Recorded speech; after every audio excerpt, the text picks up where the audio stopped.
Giants of faith, Joshua and Caleb. Remember your leaders, those who spoke to you the word of Elohim. Consider the outcome of their way of life and imitate their faith.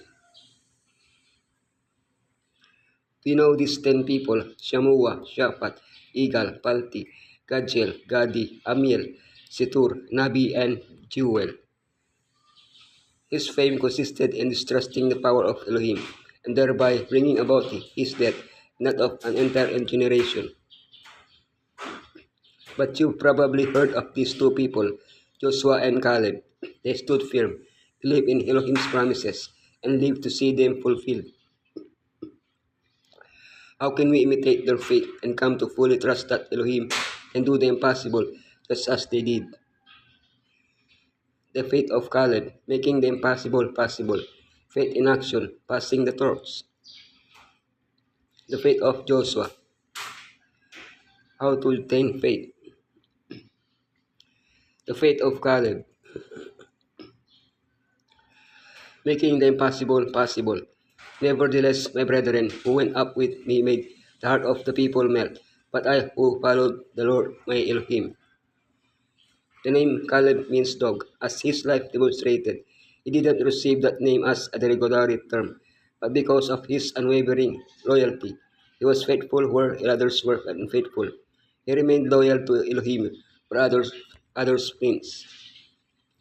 For 10 spies saw cities impossible to conquer, and giants impossible to overcome. Caleb saw cities conquered and giants eaten like bread.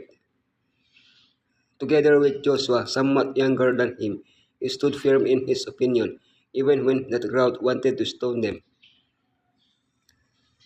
His example encouraged us to maintain our firm faith in Elohim, who can make possible what is impossible for us. Faith in action. Now give me this hill country that the Lord promised me that day. You yourself heard then that Anakites were there and their cities were large and fortified. But the Lord helping me, I will drive them out just as he said. According to Caleb himself, when Moses asked for an account, I brought him back a report according to my convictions, and I followed the Lord my Elohim wholeheartedly. Because of his faithfulness, it was promised that he would inherit the place where his feet had set foot during the inspection. Caleb was 40 years old when he was sent as spy. After 5 years of conquest, he was now an old man of 85. His body and mind were still as vigorous, and his thoughts were still the same.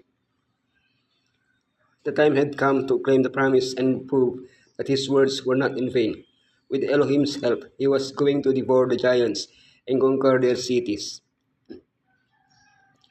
Passing the torch. And Caleb said, I will give my daughter Aksa in marriage to the man who attacks and captures Kiryat Sefer. When he had conquered part of the territory that was rightfully his, Caleb considered the legacy he would leave behind. Would his descendants continue to trust in Elohim as he had? He had proven that Elohim could be trusted. Now he wanted to find someone who had the same faith, so he could pass through the torch to them. For this reason, he promised his daughter's hand to the one who conquered Kiryat Sefer, also called Debir. His nephew Othniel was the mighty man who conquered the city and became the first judge of Israel. After marrying Aksa, Caleb's daughter, she persuaded her father to allow him to expand the conquered area, thus proving himself a worthy heir to Caleb. The fate of Joshua. When they had finished dividing the land into its allotted portions, Israelites gave Joshua an inheritance among them. As a young man, Joshua was chosen by Moses as his assistant. He proved to be obedient, courageous, faithful, helpful, and a lover of the things of Elohim. When the time came to claim his own territory, he waited until all the tribes had obtained their inheritance, and he chose the portion of leftover Timnath Serah, a city near Shiloh, where the sanctuary had been erected. From his story, we learn that faith does not ignore the facts, it simply offers a different angle of understanding. Instead of complaining, We are called to trust and submit to Elohim's plans. Blessings come to those who remain totally in the Lord. Life in all its dimensions must be lived according to the plans established by Elohim. It is worth living close to Elohim. How to obtain faith?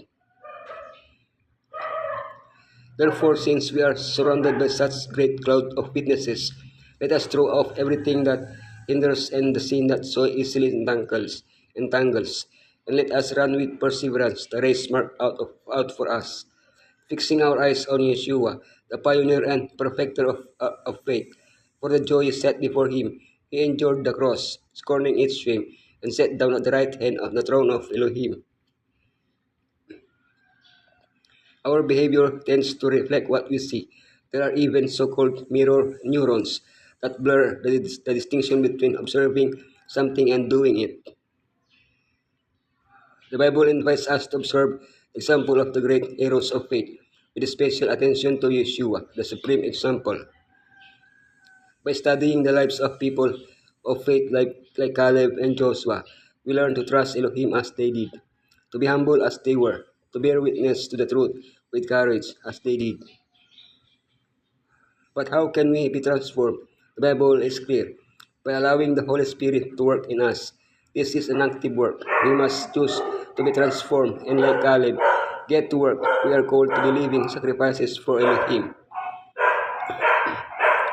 Today we need men of thorough fidelity, men who follow the Lord fully, men who are not disposed to be silent when they ought to speak, who are as true as steel to principle, who do not seek to make pretentious show, but who walk humbly with Elohim, patient, kind, obliging, courteous men, who understand that the science of prayer is to exercise faith and show works that will tell to the glory of Elohim and the good of his people. To follow Yeshua requires wholehearted conversion at the start, and a repetition of this conversion every day. It was Caleb's faith in Elohim that gave him courage, that kept him from the fear of men, and enabled him to stand boldly and unflinchingly in the defense of the right. True reliance on the same power, the mighty general of the armies of heaven, every true soldier of the cross may receive strength and courage to overcome the obstacles that seem insurmountable.